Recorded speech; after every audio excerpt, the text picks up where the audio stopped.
কোটা ইস্যুতে সরকারের সাথে আলোচনায় বসার আবেদন প্রত্যাখ্যান করেছে বৈষম্য বিরোধী ছাত্র আন্দোলন। বৃহস্পতিবার বৈষম্য বিরোধী ছাত্র আন্দোলনের কয়েকজন সমন্বয়ক নিজেদের ফেসবুক পোস্টে এই সিদ্ধান্তের কথা জানিয়েছেন। এর আগে সরকারি চাকরিতে কোটা সংস্কারের পক্ষে সরকার রয়েছে বলে জানিয়েছেন আইনমন্ত্রী আনিসুল হক। বৃহস্পতিবার বিকেলে ব্রিফিংয়ে এই কথা জানান তিনি।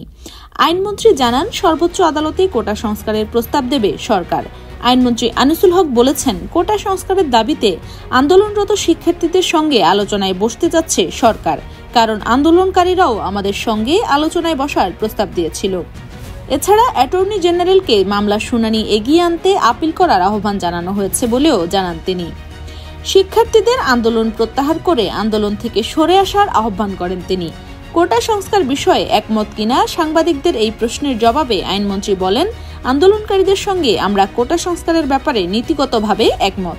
আইনমন্ত্রী আরও বলেন, যেহেতু কোটা সংস্কারের বিষয়টি সর্বোচ্চ আদালতে বিচারাধীন, সেহেতু এ বিষয়ে সরকারের কিছু করার নেই। তবে কোর্টে সরকার পক্ষ থেকে শুনানির সময় কোটা সংস্কারের প্রস্তাব দেওয়া হবে। সেই হিসেবে বলতে পারেন সরকার কোটা সংস্কারের পক্ষে।